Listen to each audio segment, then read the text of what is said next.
10 milyon ang patong ngayon ni Atong Ang sa kanyang ulo. At eto pa, number 1 most wanted na din si Atong Ang ngayon.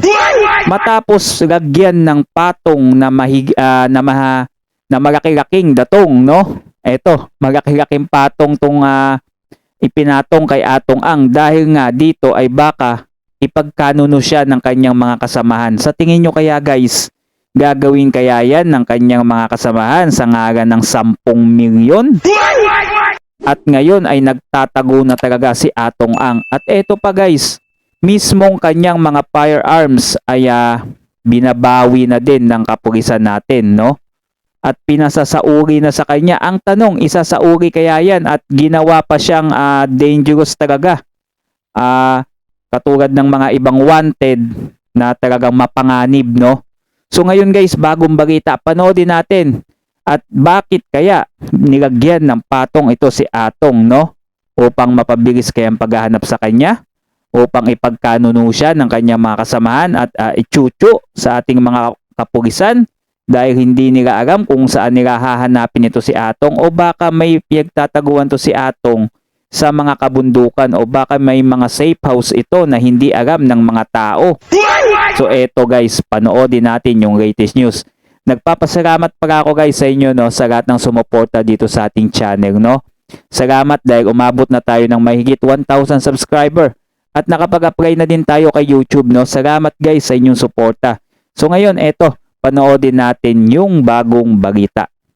10 milyong pisong patong sa ulo ng negosyanteng si Atong Ang na pinaaresto kaugnay sa pagkawala ng 19 na sabungero sa Santa Cruz, Laguna. Bukod sa pagiging number 1 most wanted sa buong bansa, armado at mapanganib din ang turing ng DILG kay Ang, kaya pinakansela na ang mga rehistro ng kanyang mga armas.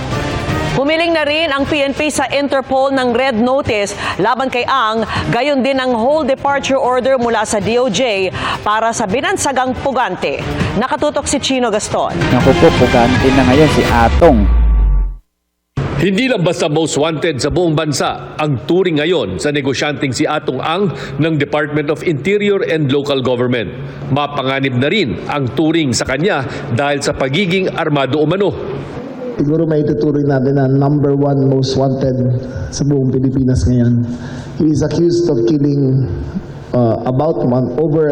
maybe about 100 over 100 missing sabongeros. And he is considered armed and dangerous. Kita nyo guys, no? 100 yung nawawalang missing sabongero. Ginawa siyang most wanted ng ating mga kapulisan dito sa ating bansa. Most wanted, number 1 yan, at may patong yan na 10 milyong piso. Instant 10 million kung kapitbahay nyo si Atong, kung may nalalaman kayo, ay agad ninyong ipagbigay alam upang madakip nga ito. At mayroon na agad kayong tumataginting na 10 milyon. So dito guys ay talagang nilagyan na talaga ng patong ito si Atong dahil nga sa 100 sabongerong nawawala. Isipin nyo guys kung babayadan ni Atong yan ng tag 10 million, 1 billion yun lahat, no? May kakagat pa din dun sa 10 million na yun kung sakaling i-offer ni Atong. Kaya lang hindi na kasi nilabasan na siya ng warrant at eto, walang piyansa yung kanyang kaso. Kaya hindi yan lalabas, hindi yan magsasauri ng kanyang mga sandata, 'di ba? Mga beng-beng niya kasama ang M16, mga matataas na ano talaga, 'di ba? Magiging ano talaga siya dito, no? Armed and dangerous talaga yung kanyang magiging ano bang tawag doon? Magiging rank, 'di ba? Most wanted. Ang tanong, mahuhuli kaya ito matapos nilagyan ng 10 million? Dahil nga itinuturing na armed and dangerous, ipinagpapalagay ng mga otoridad na handang gumamit ng dahas ang negosyante at mga nito. Kaya posibleng pahirapan ang pag-aresto. Tama. We have to assume na delikado siya. Delikado talaga siya. Yung taon to, may ngiti ng ulo nito. Minsan sa isang sabungan, congressman, sinampal niya. He has violent tendencies. Ang pagkuha ng baril ay sa ganong karaming pera, madali para sa kanya yan. At madali siya kumuha ng mga security na bibili niya kanilang loyalty. Pinag-iingat ng PNP tracker teams at pinakansela na rin ang 6 na registered firearms ng negosyante.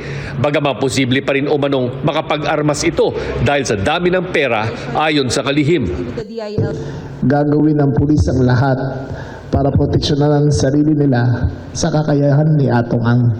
Wala pong extrajudicial killing na plano ang PNP. Mag-iingat lang po ang ating mga kawal na hindi sila masaktan. Pinatungan Tama yun, no? Mag-iingat talaga yung kapulisan natin dito kahit sabihin natin isori niya yung mga firearms na yan tapos bibili na lang yan siya sa mga sa black market, 'di ba? Yung mga nagbebenta ng mga armas, mga matataas na armas.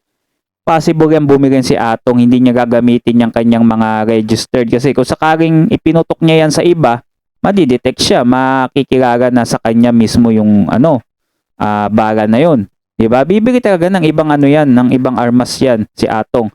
At hindi yan basta-basta magpapahuli kaya napakaingat dapat ang gagawin. Mag-ingat talaga ang mga kapulisan natin kung matuntun nila to si Atong dahil tiyak lalaban to. Mamaya posible pa nga magkaputukan yan pagka nagkatagpo yung ating kapulisan tsaka itong si Atong. na rin ng kagawaran ng ulo ni Ang ng 10 milyong pisong pabuya. Kapalit yan ng anumang impormasyong magreresulta sa pagkadakip sa kanya. Sa gitna ng mga kasong hinaharap, kaugnay pa lang ng 19 na sabongerong nawawala sa Santa Cruz, Laguna. Sa ngayon, bigo ang PNP CIDG na mahanap si Ang sa 4 na mga properties nito sa Metro Manila at Calabarzon. Sunod na pupuntahan ang ilang pang properties ni Ang sa Visayas. Humiling na rin ang PNP sa Interpol na maglabas ng red notice laban kay Ang, bagaman naniniwala ang pulisya na nasa bansa pa ang negosyante. Hiniling na rin ng PNP sa DOJ at Bureau of Immigration na maglabas ng hold departure order. In case na makalabas ng bansa si Atong Ang through the back door or wherever, other countries or the members of Interpol may arrest him. Sa pag-check po namin, wala naman po siyang recent na departure sa aming record. So, dapat nandito po siya. Yun. So sabi, hindi pa daw nakakalabas ito si Atong. Tingin ko baka nga lumabas na to si Atong sa backdoor, 'di ba? Sa dami ng datong nito ni Atong, imposible hindi yan makalabas ang bansa, 'di ba? Ang daming datong yan. Bayadan niya lang yung backdoor kung magkanong daang milyon yun. Makalabas lang siya. Matakaso niya tong na to. Kaso niya to. Posible yan. Hindi yan may-aari sa isipan ng mga tao na baka naghahanap na lang ang ating mga kapulisan dito sa bansa sa wala, di ba? Posible na may na siya. May ginawa siyang technique kung paano siya nakalabas. Kayo guys, naniniwala ba kayo na eto si Atong ay nandito pa? At sa tingin nyo kaya, magpapahuli kaya to ng buhay? Comment down below kayo sa video natin at huwag nyo din kalimutan mag-subscribe nang lagi kayong updated sa mga susunod pa nating mga video.